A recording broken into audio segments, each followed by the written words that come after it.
ada sukacita pada kesempatan pagi siang hari ini, amin. Amin. Siapa yang bersukacita boleh lambaikan tangannya. Haleluya. Mari kita siapkan hati kita dalam hadapan Tuhan di pagi siang hari ini. Terima kasih Tuhan. Kami sungguh rasakan kebaikan-Mu. Kami sungguh merasakan kemurahan-Mu dalam setiap kehidupan kami. Kami bersyukur untuk waktu yang Tuhan beri buat masing-masing kami, untuk kami melakukan setiap aktivitas pekerjaan kami. Terima kasih Tuhan. Kami yakin dan percaya rencana-Mu selalu dan selalu indah dalam hidup kami. Oleh sebab itu pagi siang hari ini Tuhan, kami kembali dapat mengucap syukur untuk setiap hal yang Tuhan beri. Rahmat-Mu Tuhan, kebaikan-Mu selalu baru dan nyata dalam kehidupan kami. Terima kasih Tuhan, terima kasih. Ini seluruh hidup kami Tuhan. Ya Allah ya syikar Allah ya takara. Ya Allah ya syikar Allah ya syikar.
menikmati baik-Mu. Ku ingin tetap di sini dan memandang indah wajah-Mu. Ku ingin tetap di sini, ku ingin tetap di sini, ya Tuhan.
Kami dapatkan kekuatan yang baru. Dalam hadirat-Mu kami dapatkan kelepasan. Terima kasih Bapa, terima kasih Tuhan. Biarlah yang bernafas memuji Sang Raja. Dan kesempatan pagi siang hari ini kami menaikkan ucapan syukur kami lewat setiap pujian kami. Bertahtalah Kau Tuhan di atas puji-pujian kami. Dan kami siap untuk memuji-Mu Tuhan. Hanya di dalam nama Tuhan Yesus yang siap memuji Tuhan. Sama-sama katakan amin. Berikan tepuk tangan saudara-saudara yang lain. Terbaik buat Tuhan, amin. Siap memuji Tuhan, amin. Siap memuji Tuhan, amin. Haleluya. Tepuk tangan buat Tuhan Yesus. Kami masih berbangun Tuhan dengan hati bersyukur. Haleluya.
Masih semangat puji Tuhan?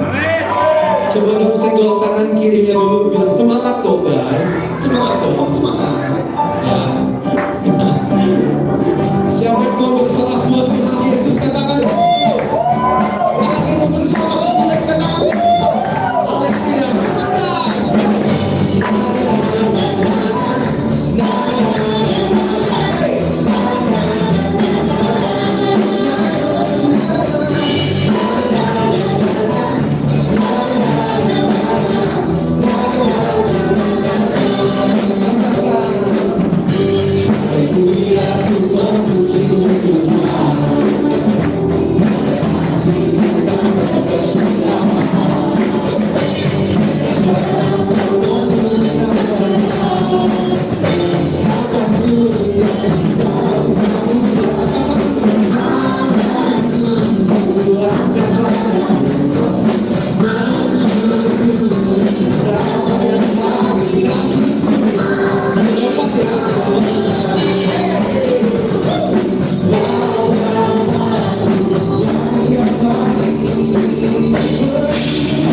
Shalom saudara-saudara yang dikasihi Tuhan. Hari ini kita akan melihat tentang pelayanan, saudara. Saudara mungkin pernah mendengar bahwa orang Kristen yang melayani belum tentu dia mempunyai kedewasaan rohani. Tapi orang yang dewasa rohani pasti dia akan melayani Tuhan. Nah, salah satu topik yang akan saya kupas dalam khotbah ini adalah mengenai pelayanan di dalam kedewasaan.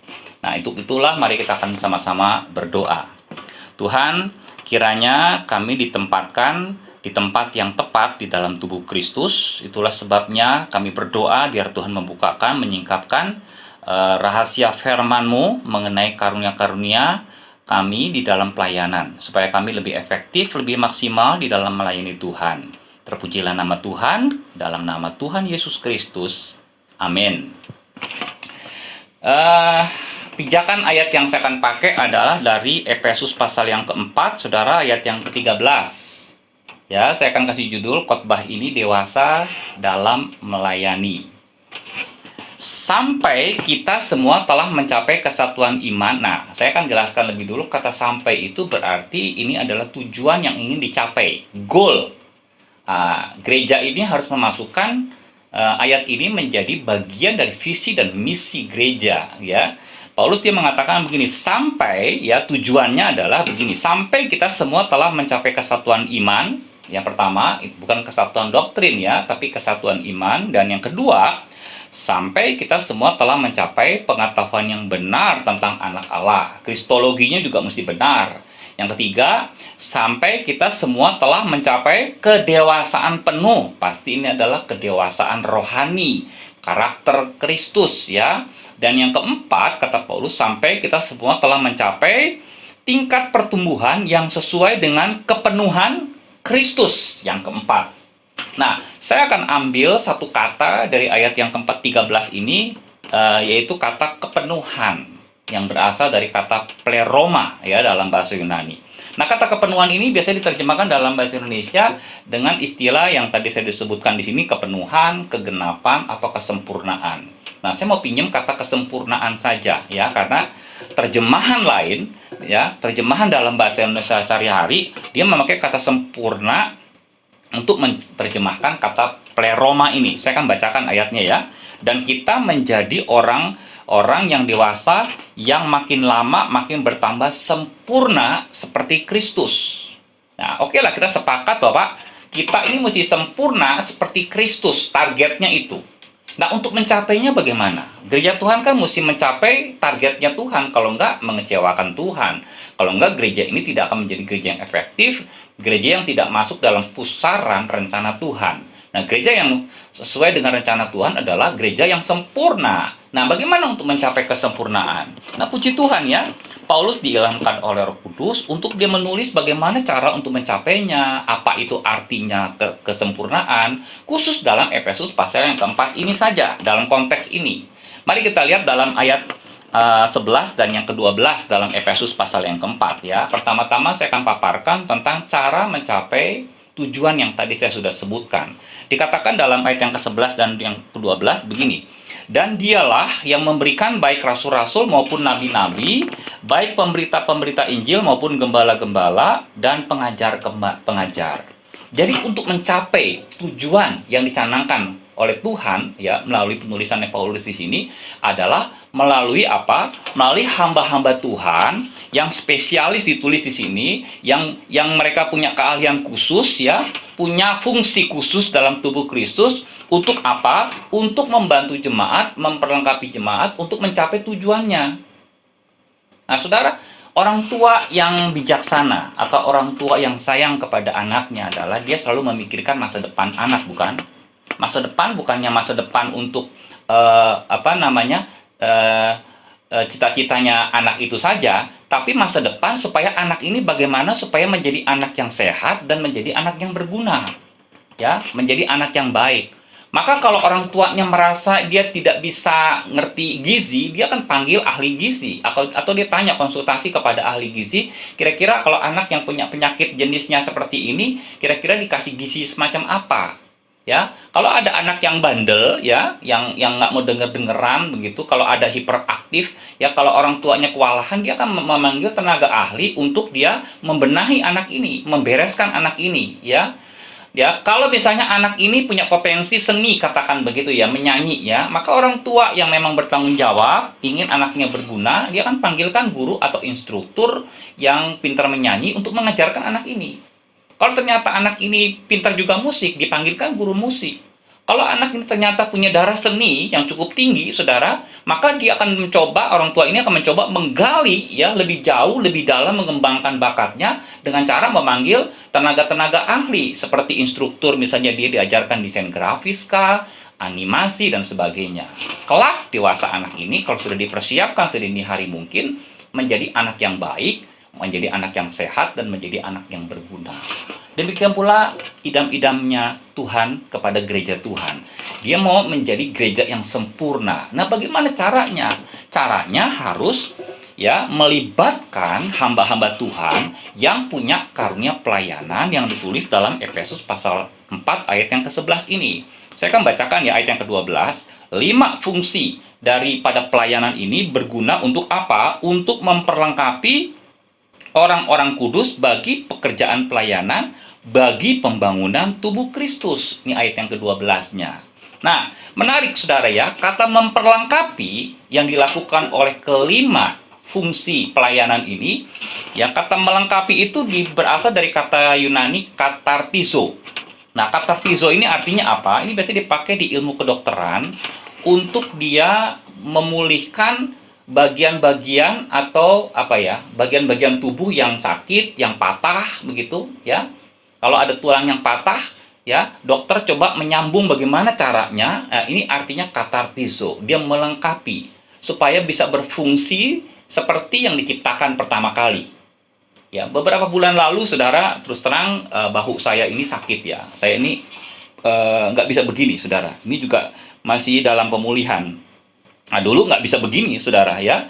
Nah, itu saya ke beberapa orang yang saya sebut sebagai orang ahli ya, sinse, tapi nggak sembuh juga, yang masih kaku begitu ya. Saya ke dokter. Nah, di dokter ini diarahkan saya untuk fisioterapi secara rutin, gerak-gerakan, saudara, dan sebagainya. Nah, di dalam konteks yang kita sedang bahas ini, dokter ini sedang melakukan yang namanya katartizo. Coba melengkapi atau menyempurnakan, memulihkan ya bahu saya yang bermasalah supaya bisa berfungsi sedia kala. Jadi 5 fungsi pelayanan yang disebutkan di ayat yang ke-11 itu adalah fungsinya untuk memperlengkapi. Jadi kalau cuma salah satu atau salah dua atau salah tiga, itu tidak melengkapi, tidak sempurna, nggak seimbang, saudara. Jadi fungsinya melengkapi adalah mengembalikan ya supaya dia bisa berfungsi seperti yang dirancangkan semula. Nah, gereja ini mesti berfungsi seperti yang dirancangkan Tuhan, saudara. Nah, pertanyaannya begini, mengapa kita harus melibatkan 5 fungsi pelayanan yang disebutkan di ayat yang ke-11? Bisa nggak salah satunya aja? Ya, sekarang saya mau jelaskan lebih dulu seperti ini, saudara.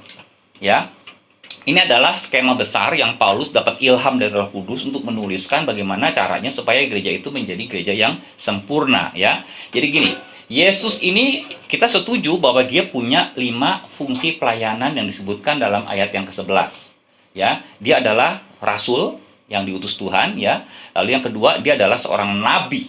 Dia berani menegur orang Farisi, ahli Taurat, orang Saduki dan sebagainya. Dia memang tipe nabi, saudara. Dia adalah seorang pemberita Injil. Nah, dia kemana-mana memberitakan Injil disertai dengan banyak mujizat. Dia adalah seorang gembala. Dalam Yohanes 10 dikatakan dia adalah gembala yang baik.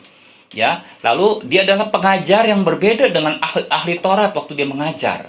Bagaimana dia mengungkapkan kebenaran itu sangat berbeda dengan ahli-ahli Taurat. Nah, kita setuju Yesus ini punya 5 fungsi pelayanan ini. Kalau Yesus masih ada di dunia ini, kita nggak perlu sebenarnya karunia-karunia yang Tuhan memberikan kepada gereja Tuhan. Tapi masalahnya Tuhan sudah naik ke sorga.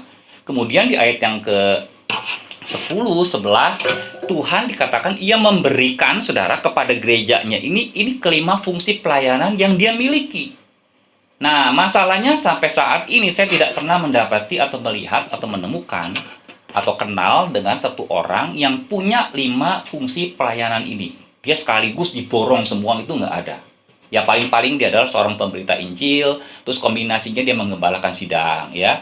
Dia adalah seorang pengajar, dia pengajar yang kenabian, kayak gitu, saudara ya. Tapi tidak ada satu orang, saudara, dalam diri orang itu punya karunia ini 5 daripada karunia pelayanan yang disebutkan di ayat yang ke-11. Makanya Yesus ya memberikan kepada gereja Tuhan, ya. Ada yang diberikan kepada si A, ada yang diberikan kepada si B. Nah, makanya kalau gereja ini mau sempurna, ya, modelnya kan Yesus. Kalau gereja ini mau sempurna, maka pemberian Yesus, ya, saya punya skemanya. Pemberian Yesus kepada gereja ini yaitu rasul, nabi, penginjil, gembala, dan pengajar. Ini harus diaktifkan, harus dilibatkan di dalam menyempurnakan gereja Tuhan. Nggak bisa salah satunya. Saya akan jelaskan secara singkat ya apa itu rasul, ya, karena ini kan bukan seminar. Ini sebenarnya punya seminar tersendiri saya, ya, tapi saya akan jelaskan secara singkat. Rasul itu disebutnya di dalam beberapa gereja sebagai departemen apostolik, saudara, ya. Biasanya diistilahkan dengan sekarang misionari. Nah, seorang misionari ini adalah seorang church planting, ya. Dia adalah seorang yang mendirikan sidang, ya. Dia merintis dari awal begitu, ya. Dia bukan hanya menginjil, tapi dia akan punya pelayanan holistik komprehensif, ya. Dia menyembuhkan orang, dia cariin orang kerjaan, sampai gereja ini menjadi gereja yang satu kumpulan yang cukup besar. Nah, setelah rasul ini berhasil mendirikan sidang, mengumpulkan orang banyak, ada pengurus-pengurus yang dipercaya, ya. Lalu kemudian biasanya rasul ini dia akan meninggalkan tempat ini, dia akan membuat terobosan di tempat-tempat yang lain. Dia adalah seorang yang punya networking yang cukup luas untuk dia mempermudah mendirikan beberapa sidang.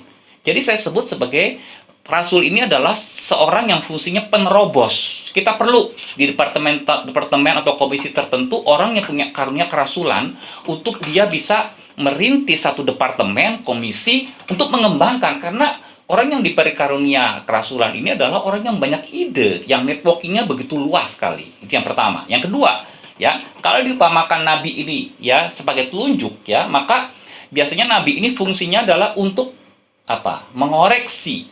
Selain dia bernubuat hal-hal yang akan datang, dia juga mengoreksi.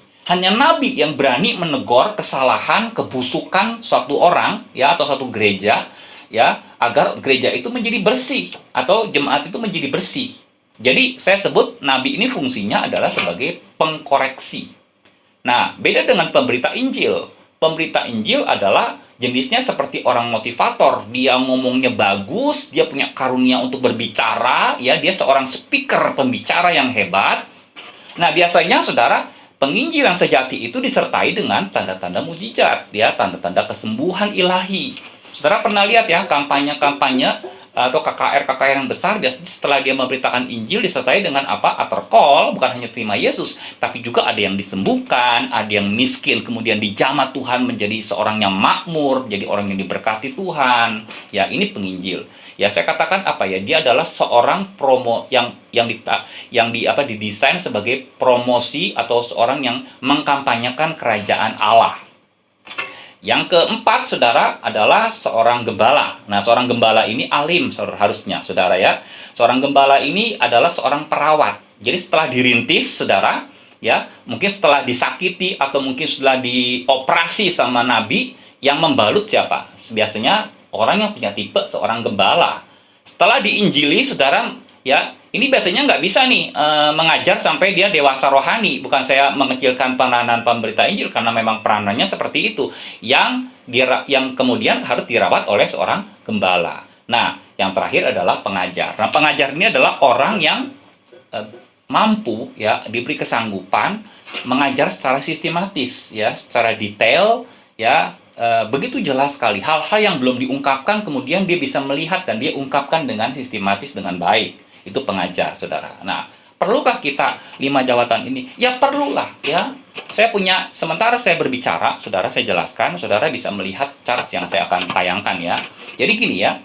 Kalau misalnya rasul itu diupamakan warnanya itu seperti warna orange, ya, atau nabi itu biru, ya, penginjil ungu, gembala hijau, pengajar itu kuning, ya. Maka saudara harus membayangkan bahwa kalau ini keroyokan daripada 5 fungsi pelayanan, maka gereja ini akan menjadi gereja yang sempurna, warna-warninya sempurna, saudara. Yang tegur siapa? Yang tegur spesialisnya adalah seorang nabi. Yang bisa mengungkapkan kebenaran agar kita bisa berjalan dalam kebenaran siapa? Seorang pengajar dan sebagainya. Tapi bagaimana kalau gereja ini setelah didirikan, saudara digembalakan, lalu diajar oleh satu tipe karunia pelayanan. Ya, ini saya minta maaf sekali ya, saya tidak menyinggung siapa-siapa, tapi ini adalah kebenaran yang saya dapat, yang saya akan ungkapkan supaya gereja Tuhan menjadi gereja yang sempurna. Misalnya begini ya, suatu ketika saudara mungkin sering melihat ya, ada satu gereja ya dirintis, katakanlah gereja itu sudah cukup besar ya. Nah, ini yang menjadi pemimpin gereja ini, dia punya karunia pelayanan yang dinamakan karunia penginjilan, pemberita Injil.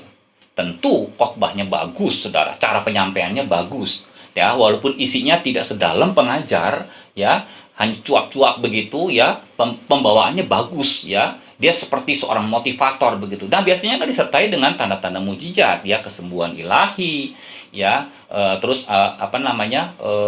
Banyak hal-hal ajaib yang terjadi di gereja itu. Tentu orang berbondong-bondong datang ke gereja semacam ini. Ya, ini bagus gak? Sangat bagus, dan gereja harus koreksi diri kalau tidak ada yang seperti ini. Nah, coba saudara bayangkan ya, kalau gereja ini ya berjalan terus 5, 10 tahun, ya 20 tahun, 30 tahun, sampai 50 tahun, terus diajarinya seperti ini terus, maka gereja ini akan menjadi gereja seperti apa? Akan menjadi gereja yang dibangun di atas mujizat, ya, atas kemakmuran. Makanya keluar teologi kemakmuran atau teologi kesembuhan. Salah gak? Sebenarnya tidak salah. Tapi masalahnya tidak melibatkan karunia pelayanan yang lain. Jadi warnanya itu kalau dimamakan seperti warna ungu ya. Gereja ini kebanyakan warna ungunya begitu, saudara. Jadi gereja yang fanatik menjadi gereja yang ekstrim di situ. Ya, itu satu contohnya. Ini contoh doang ya, saudara. Yang kedua, misalnya gereja itu, pemimpin gereja ini ada karunia kenabian, contohnya, saudara ya. Nah, karunia nabi ini kan tipenya, saudara, adalah orang yang tidak mau menafsirkan Alkitab. Kalau dia khotbah, dia tidak mengatakan menurut tafsiran A, menurut tafsiran B, tidak. Dia mengatakan Tuhan berbicara kepada saya. Semalam Tuhan berbicara jelas kepada saya. Tuhan kasih penglihatan kepada saya. Nah, siapa yang nggak takut kalau orang diomongin seperti itu, saudara? Ya, jadi orang harus nurut kepada orang seperti ini. Nah, selama jiwa atau hati orang ini bagus, maka puji Tuhan dia menjadi penyambung lidah Tuhan.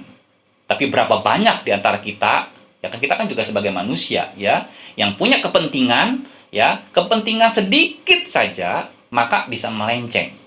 Makanya Yesus memesan ya, dia memperingati hati-hati di akhir zaman banyak nabi-nabi palsu. Kalau orang berbicara kemudian tidak terjadi apa yang dikatakan, dan dia mengatakan dirinya tipe nabi, saudara, maka nabi itu adalah nabi yang perlu dipertanyakan kenabiannya. Nah, kebayang nggak kalau satu jemaat dibangun oleh pemimpin gereja yang melulu khotbahnya tiap minggu, ya, seperti ini. Maka gereja ini akan menjadi gereja yang berkarunia rohani mungkin, ya, karunia-karunia rohaninya bagus, ya, full roh begitu, saudara. Tapi dia lupa bahwa sebenarnya ada karunia lain yang harus dilibatkan oleh dia. Kayaknya dia nggak banyak menginjil, ya. Pengajaran juga kadang-kadang bukan dari Alkitab. Kadang-kadang apa yang Tuhan ngomong, saudara, walaupun itu di luar Alkitab, tidak setuju ya yang dikatakan dalam Alkitab, dia terabas aja terus. Makanya ada nabi palsu. Hati-hati, banyak sekte-sekte, bidat-bidat, sempalan ya dari Kristen itu keluar karena memang percaya orang seperti ini. Kenapa? Masalahnya bukan hanya dia yang salah, karena dia tidak melibatkan karunia pelayanan yang lain. Misalnya pengajar lah ya. Nah, pengajar ini, saudara, bagus diajarkan supaya kita menjadi dewasa rohani, supaya kita bisa paham ya. Nggak ada orang didewasakan karena penginjilan, karena pengajaran. Tapi kalau melulu pengajaran tiap minggu, ya dari tahun ke tahun sampai puluhan tahun, maka gereja ini mungkin jadi berhasil menjadi gereja yang ahli Taurat. Dia merasa benar sendiri, ya. Kalau gereja ini atau pemimpin gerejanya atau pengajarnya punya kepentingan yang negatif, saudara, maka sama seperti nabi nasibnya gereja ini. Ekstrim, dia merasa benar sendiri, yang lain dihakimin, saudara. Makanya Yesus mengatakan hati-hati terhadap guru guru palsu, ya, nabi dan guru palsu. Jadi saudara bisa bayangkan yang saya katakan, saya percaya saudara bisa menangkap hal ini, ya. Jadi pertama-tama yang saudara tandaskan adalah saudara harus melibatkan semua, ya, karunia di dalam pelayanan ini. Puji Tuhan, gereja yang saya layani ini yang suka mengundang pengkhotbah lain, ya, sesuai dengan topiknya, dia khotbah sesuai dengan kompetensinya. Saya berharap agar ini dapat diperhatikan, dipertimbangkan, ya, orang mana yang sebenarnya berkompeten yang di bidangnya itu, supaya apa? Supaya gerejanya menjadi gereja yang sempurna. Kalau orang yang nggak ngerti disuruh bicara yang tidak dia mengerti, tidak dikuasai, maka acak-acakan sepertinya begitu. Ingat ya, fungsinya masing-masing ini berbeda. Nah, akan menjadi masalah, saudara, waktu saya baca beberapa buku tafsiran, saudara, bahwa rupanya gembala dan guru ini sudah menjadi masalah. Ya, dalam teks aslinya, gembala dan guru ini digabung menjadi satu jawatan atau menjadi satu karunia pelayanan. Jadi ada 4 sebenarnya, ya. Nggak ada karunia gembala, kan katanya nggak ada, ya. Jadi gembala itu harus bisa mengajar. Bagaimana jadi gembala kalau nggak bisa mengajar? Yang khotbah masa diundang dari luar terus begitu, ya. Jadi harus ada bisa mengajar, jadi ada 4 kira-kira begitu. Tapi di pihak yang lain saya membaca, ya, dilihat bahwa seorang pengajar itu dia punya keahlian khusus, saudara, yang mungkin juga dia kalau pintar mengajar, dia tidak bisa juga mengembalakan dengan baik. Jadi ada 5, jadi ada pertentangan nih. Ada yang bilang itu ayat 14 tadi adalah 4 karunia, ada yang bilang ini adalah 5 fungsi. Nah, saya mau hibur saudara, itu tidak masalah, saudara. Mau 4, mau 5, yang penting kita ambil semua. Kita ngerti ya, moto kesehatan, 4 sehat, 5 sempurna, ya. Kita pakai semua. Ya, sidang yang berhasil sempurna adalah kalau dia melibatkan semua karunia ini.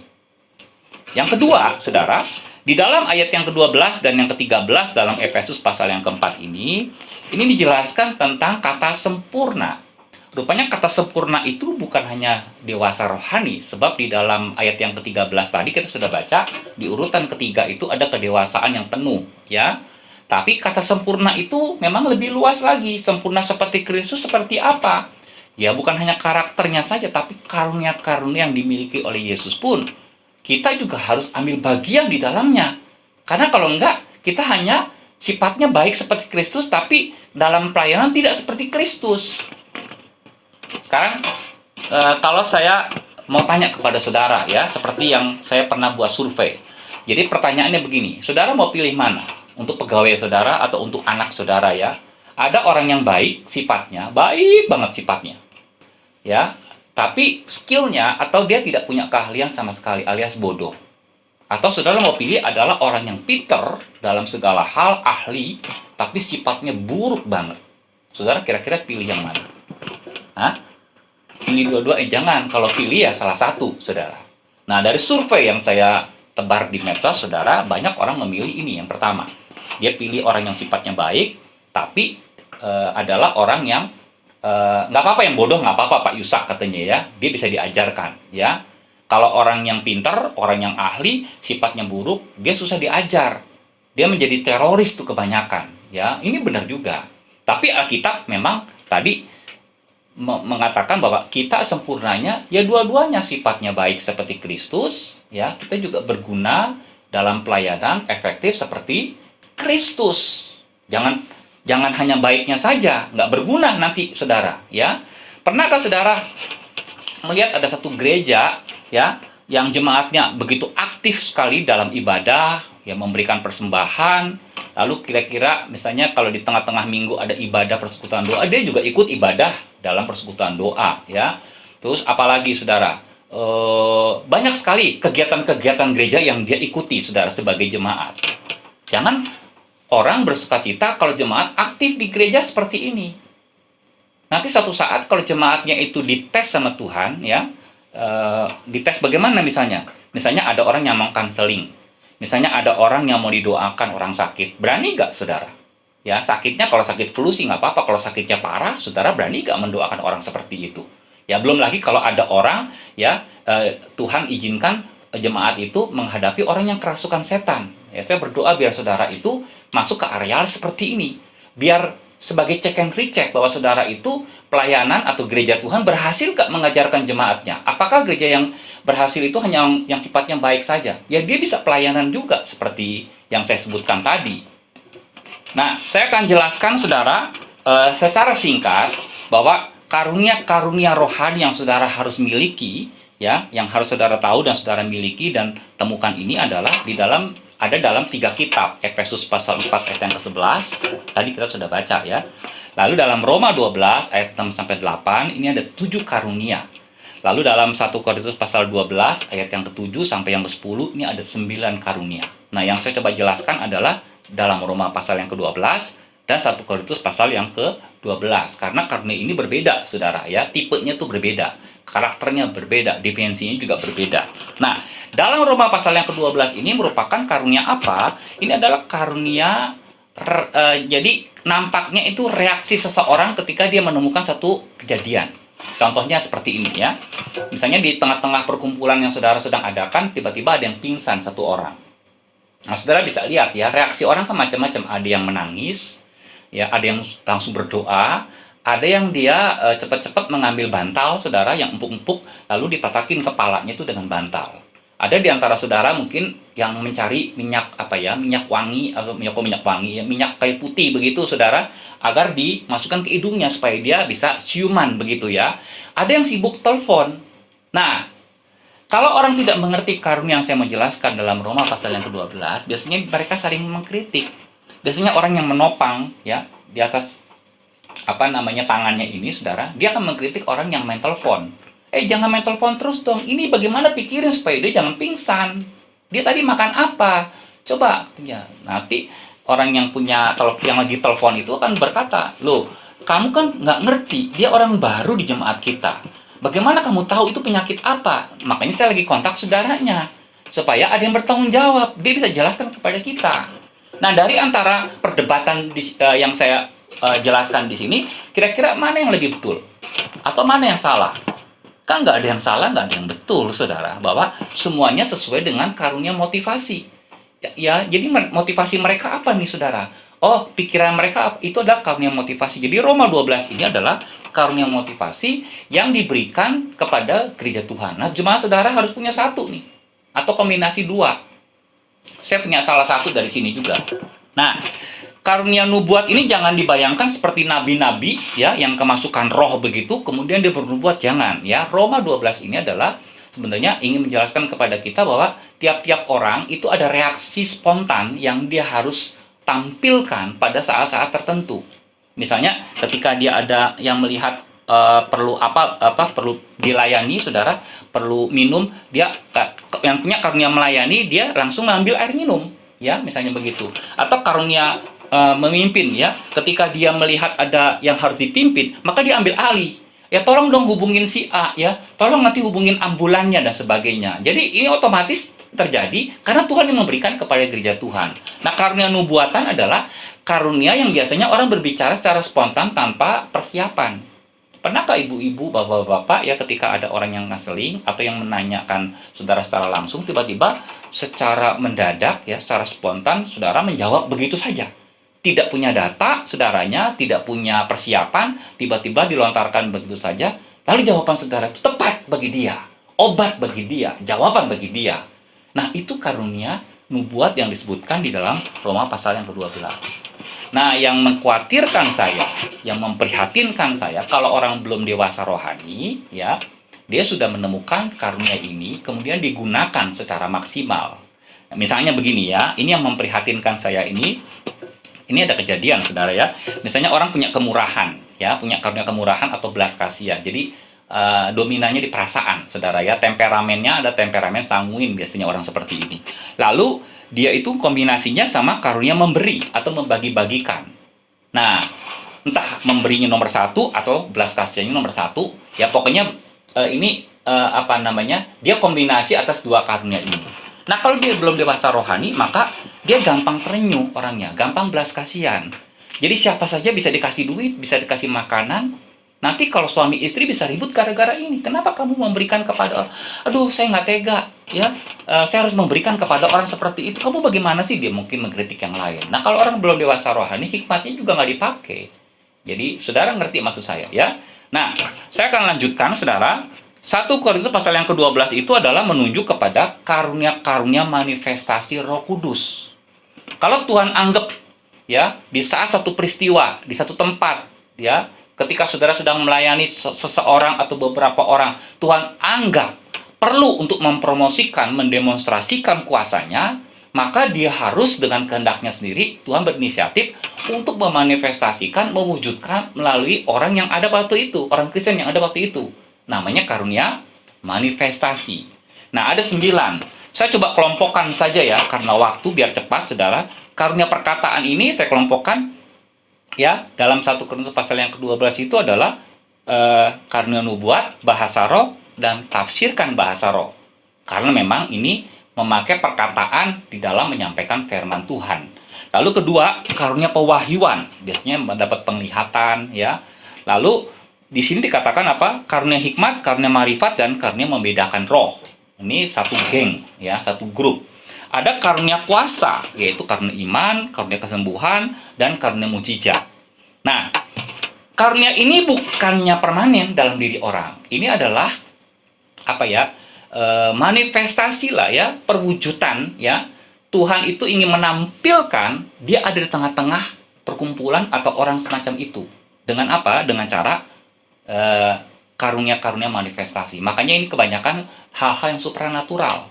Misalnya marifat, pengetahuan. Orang yang ngerti tentang latar belakang saudara, masalah saudara tanpa dia punya data, itu kan pewahyuan, ya nggak bisa didapat begitu saja ya. Nah, contohnya begini ya. Bagaimana hubungannya? Apakah seorang yang punya karunia nubuatan itu bisa disebut sebagai nabi? Enggak juga, saudara ya. Saya gambarkan begini ya, saya jelaskan. Misalnya seorang sekretaris ya. Seorang sekretaris itu memerlukan paling tidak 3 keahlian. Dia harus ahli ngetik, dia harus ahli tulis cepat, steno. Dia nilai plusnya akan bertambah kalau punya kemampuan berbahasa asing, bahasa Inggris misalnya. Tapi bukan berarti seorang yang pintar ngetik ini seorang sekretaris, seorang nabi misalnya. Dari paling tidak dia punya 3 karunia ya, karunia nubuatan dia harus ada. Terus karunia apalagi membedakan roh ya, karunia pengetahuan atau karunia marifat dia harus punya, nabi, saudara ya. Nah, tapi bukan berarti orang yang punya karunia nubuatan ini otomatis adalah posisinya sebagai nabi, bukan. Ya, jadi saudara bisa memahami maksudnya saya di sini ya. Nah, banyak orang diberi karunia kesembuhan, karunia iman, bisa membangun gereja yang besar. Terus apalagi ya? Nah, sekarang kenapa pertanyaannya? Saudara pernah baca ya, di Alkitab Petrus pernah membangkitkan Tabita yang mati. Paulus pernah membangkitkan Eutikus yang dia dengerin khotbahnya Paulus, dia ngantuk, dia jatuh dari lantai 3, saudara, sampai ke bawah. Ya, dibangkitkan oleh Paulus. Nah, sekarang kenapa jarang orang yang bisa membangkitkan orang mati? Nah, ini tafsiran saya ya. Kemungkinan saudara, karena membangkitkan orang mati itu memerlukan banyak karunia-karunia manifestasi. Ya, pertama-tama misalnya saudara, dia harus memerlukan karunia kesembuhan. Jadi penyebab matinya kalau dia memang gara-gara penyakitnya mesti disembuhkan dulu. Yang kedua, karunia mujizat. Ya, otot-otot, sel-sel saraf-saraf yang mati mesti didoakan ya, mesti dibuat hidup lebih dulu. Dan karunia iman, karena rohnya kan sudah tidak di situ lagi. Ya, kenapa? Karena banyak kan orang kan punya karunia kesembuhan aja, ya punya karunia mujizat, tapi tidak punya karunia iman. Ada yang punya karunia iman, tapi tidak punya. Jadi kombinasi sebenarnya. Ya, nah kenapa? Kalau ada orang yang mengklaim dirinya bisa menyembuhkan COVID, kenapa tidak semua Indonesia atau seluruh dunia aja didoakan begitu? Bisa nggak, saudara? Ya kepentingannya apa bagi Tuhan? Kalau Tuhan merasa dia nggak penting, dia tidak bermanifestasi di situ. Karena itu bukan milik seseorang. Ya, dia bukan dukun. Dia adalah sebenarnya saluran dari manifestasi Roh Kudus. Pemimpin gereja ya, ini harus memikirkan bagaimana supaya jemaat menemukan karunia-karunia yang saya sebutkan tadi, baik di Roma 12, baik di 1 Korintus pasal yang ke-12. Saya ditemukan karunianya oleh seorang penginjil yang datang ke gereja saya. Ya, saya pernah bersaksi ya bahwa saya pernah sakit kemudian disembuhkan waktu SMP. Saya bernasar menjadi hamba Tuhan. Waktu SMA ya, karena hidup kami susah, saudara, keluarga, saya urungkan niatnya menjadi pendeta, menjadi hamba Tuhan. Saya mau bisnis aja, ya saya nggak mau berkecimpung dalam pelayanan begitu ya. Nah, waktu saya main musik di sekolah di SMA itu, saudara, di satu gereja, saudara, ada penginjil yang kami undang, saudara. Nah, penginjil itu, saudara, khotbahnya bagi saya juga nggak terlalu bagus karena memang dia seorang penginjil, ya. Nah, penginjil itu kemudian meninggalkan mimbarnya, datang dekat saya di hadapan jemaat. Dia berkata begini, ini hamba Tuhan, ini akan menjadi hamba Tuhan yang akan mengajar dari satu tempat ke tempat yang lain. Waktu itu saya bilang, wah, ya jauh banget dari pikiran saya. Biasalah orang seperti itu. Nah, beberapa tahun kemudian kami bentuk tim, ya kami menginjil, kami pelayanan ke Kalimantan, ke Jawa Tengah, saudara, ke Sumatera, saudara. Nah, bersama dengan penginjil ini terus mengingatkan kepada saya, ya, bahwa apa yang dinubuatkan itu digenapi. Jadi saya tahu bahwa saya jadi pengajar, saudara, itu dari nubuatan seseorang, dari perkataan hamba Tuhan. Atau saudara juga bisa melalui questionnaire, ya. Biasanya saya dipanggil, saudara, satu gereja untuk mengajarkan modul-modul tentang karunia ini sampai semua jemaat dapat, biasanya 4 kali 5 kali pertemuan, ya. Setelah dapatin, maka saya bisa ambil kesimpulan gereja itu kekuatannya di mana. Ya, berapa banyak jemaat di jemaat itu yang punya karunia-karunia tertentu, maka gereja ini punya kekuatan di situ, ya. Saya bisa mendeteksi begitu, ya. Nah, ada banyak sekali. Atau saudara bisa coba segala pelayanan, saudara kemudian minta tolong teman-teman menilai kira-kira saudara yang paling menonjol yang mana. Nah, kenapa tadi saya nggak sebutin musik, nyanyi, sound system, apalagi ya, membaca cepat, ya, atau bahasa. Apakah itu masuk karunia? Oh, itu tidak masuk karunia. Itu adalah bakat. Jadi menyanyi, ya, main musik, menghitung cepat. Ada kan orang matematikanya juga cepat begitu, itu bakat, saudara, ya. Ada orang yang bisa berbahasa macam-macam sekali, itu bakat, saudara. Ada orang yang pendengarnya bagus, ya, dia main di sound system, itu bakat, bukan karunia rohani. Maaf ya, jadi banyak orang yang salah kaprah di sini. Jadi gini yang saya mau katakan, ya. Seorang atau yang masuk dalam tim PW, tim praise and worship atau tim ibadah, ya, dia harus punya persyaratan bisa menyanyi atau bisa main musik, ya, atau dalam tim itu sound system atau menari. Tapi kalau mau bagus sempurna, dia harus punya karunia. Nah, ini bedanya dengan bakat. Karunia yang namanya profetik, karunia kenabian, karunia nubuatan, ya. Nah, seorang WL, ya, atau seorang pemain musik, kalau dia tidak punya karunia profetik, maka dia akan berhasil jadi artis. Dia akan menjadi idola dari jemaat. Jemaat salah fokus. Jadi bukan fokusnya kepada Yesus, tapi kepada artis ini. Karena pintar sekali orang ini. Pintar dan hebat sekali. Tapi kalau dia punya karunia profetik, ya, maka dia bisa menjadi penyambung lidahnya Tuhan.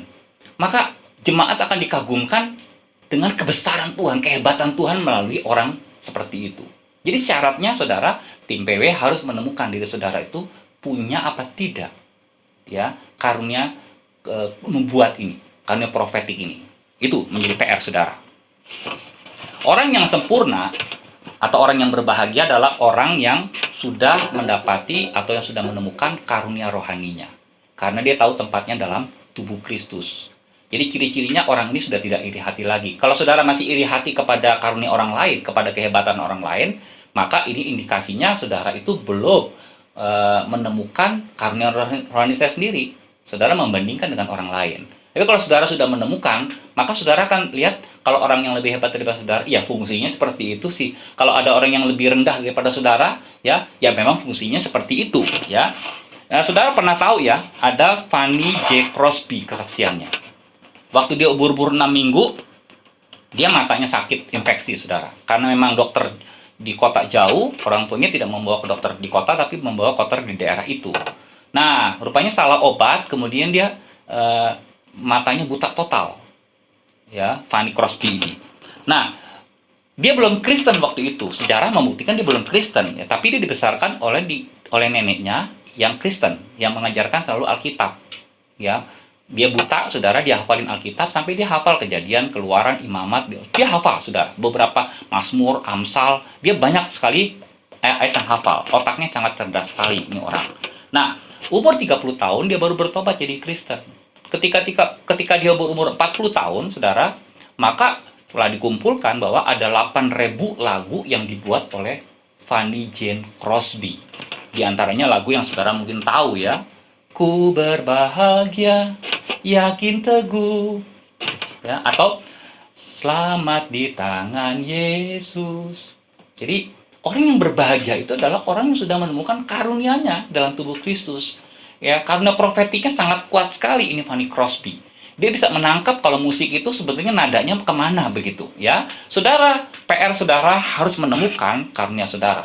Nah, yang terakhir saudara ya, tujuan karunia itu memang betul untuk kepentingan jemaat, untuk membangun jemaat. Untuk apa? Untuk menguatkan jemaat, untuk menambahkan iman jemaat ya, untuk apa lagi? Menolong supaya jemaat bisa maju. Oke, itu betul. Dengan kata lain, karunia rohani akan memperlengkapi, akan menyempurnakan jemaat agar mereka itu menjadi seorang yang dewasa rohani ya, seperti Kristus ya, orang yang punya buah roh dalam kehidupannya. Nah, kenapa saudara nggak bertanya begini? Karunia rohani untuk saya juga apa enggak? Kepentingan kedewasaan rohani saya apa enggak? Nah, ini yang menjadi salah kaprah daripada para hamba Tuhan. Banyak disalahgunakan karunia ini hanya untuk kepentingan pelayanan. Apalagi untuk mempromosikan dirinya sendiri, untuk kepentingan, keuntungan dirinya sendiri. Bukan untuk membangun jemaat belaka, tapi untuk mempromosikan dirinya sendiri. Nah, seharusnya saudara, dalam Efesus pasal yang keempat, ayat 13 sampai yang ke-15, karunia rohani dipergunakan adalah untuk kesempurnaan gereja Tuhan termasuk dirinya. Kalau dirinya mau disempurnakan, ya pakai karunia yang dia punya. Kenapa dia bisa melayani orang lain, tapi dirinya sendiri tidak bisa dilayani? Ingat kan kata-kata Paulus, jangan sampai setelah aku memberitakan Injil, aku sendiri ditolak. Artinya tolak di situ artinya dinyatakan kalah. Ya, dia pintar melayani orang lain, tapi tidak bisa melayani dirinya sendiri dengan karunia yang daripada Tuhan sendiri. Jadi anjuran saya selain jemaat ini ya diperlengkapi oleh karunia-karunia. Karunia ini tujuannya adalah untuk memperlengkapi jemaat. Tujuannya karunia adalah untuk mendewasakan saudara secara rohani juga. Saudara pernah dengar ya, Matius pasal yang ke-7 dikatakan pada hari terakhir 22 ini sampai 23, banyak orang akan berseru kepadaku, Tuhan, Tuhan, bukankah kami bernubuat demi namamu dan mengusir setan demi namamu dan mengadakan banyak mujizat demi namamu juga? Pada waktu itulah aku akan berterus terang kepada mereka dan berkata, aku tidak pernah mengenal kamu.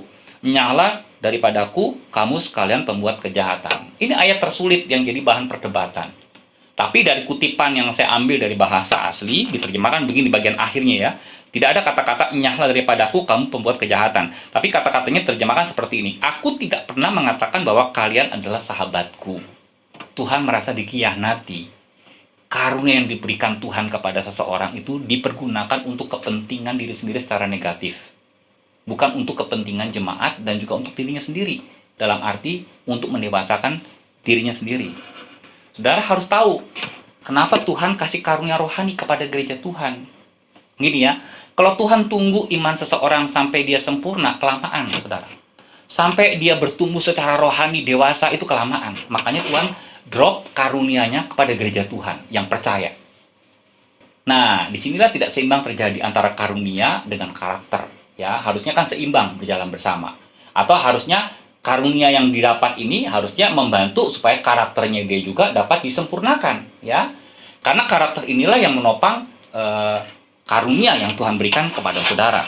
Saya punya chartnya, secara cepat saya jelaskan begini ya, perbedaan antara karunia rohani dan pertumbuhan rohani. Misalnya ada orang yang punya karunia hikmat. Salomo misalnya dihadapkan dengan dua perempuan yang bawa seorang bayi. Ya, kalau bukan karunia hikmat, Salomo nggak bisa menyelesaikan masalah. Tapi apakah Salomo punya hikmat? Tidak, menurut saya. Karena Salomo itu jatuh dalam dosa, ya, karena dia tidak berhikmat. Ya, hikmat itu didapat dari mana? Menurut Amsal, kalau orang takut kepada Tuhan, permulaan orang takut akan Tuhan, dia punya hikmat. Yakobus mengatakan juga dalam pasal 1 ayat yang kelima, kalau ada di antara kamu yang coba menyelesaikan masalah, namun bingung, mintalah hikmat daripada Tuhan. Di sini bukan karunia. Ini adalah hikmat, ini karunia, ya. Perbedaannya seperti itu, ya. Ada orang yang membedakan karunia, membedakan roh. Misalnya seorang istri dia ketemu dengan teman suaminya yang mau mengadakan MOU, kemudian istrinya menarik suaminya, "Pak, maaf ya, saya bukan ikut campur dalam bisnis Papa, tapi saya nggak srek sama orang itu." Loh, saya sudah sedikit 6 bulan loh, tapi saya nggak srek. Ya ketika diurungkan niatnya untuk tantangan MOU, maka beberapa bulan kemudian suaminya mengerti bahwa dia adalah seorang pendusta atau seorang penjahat. Jadi istrinya tidak bisa menjelaskan secara ilmiah kenapa itu terjadi. Nah, itu membedakan roh. Ini karunia, saudara. Tapi kalau seiring perjalanan seseorang Kristen menjadi dewasa rohani, di dalam Ibrani pasal yang kelima, misalnya ayat yang ke-14 dikatakan, tapi makanan keras adalah untuk orang-orang dewasa yang karena mempunyai panca indera terlatih untuk membedakan yang baik daripada yang jahat. Jadi kalau orang sudah dewasa rohani, dia mampu juga membedakan yang baik daripada yang jahat. Yang lain lagi, karena kesembuhan. Bayangan Petrus katanya dalam Kisah Rasul pasal 5 bisa nyembuhin. Lalu sapu tangan Paulus bisa menyembuhkan juga, bahkan bisa mengusir setan dalam Kisah Rasul pasal yang ke-19. Tapi Paulus nggak bisa membuang duri dalam dagingnya. Itu karunia, saudara. Nah, bagaimana supaya kita bisa membedakan antara pertumbuhan rohani seseorang dengan karunia? Ya, orang bisa mengimani 1 Petrus pasal 2 ayat yang ke-24 misalnya. Oleh bilu-bilurnya aku telah sembuh. Kalau sembuhnya karena iman dari ayat ini, saudara, maka ini bukan karunia. Ya, saudara, saya berharap saudara bisa paham ya. Karena iman. Ya, Yosua bisa menghentikan matahari dengan karunia apa? Dengan karena iman. Karena kepentingannya untuk peperangan pada waktu itu. Tapi Abraham, ya, dia mengimani ya anak yang diberikan Tuhan bukan oleh karena iman, tapi oleh kedewasaan daripada Abraham. Roma 10 ayat 17 mengatakan bahwa kalau seseorang itu mendengarkan firman Tuhan, ya maka orang itu akan menjadi orang yang imannya bertumbuh.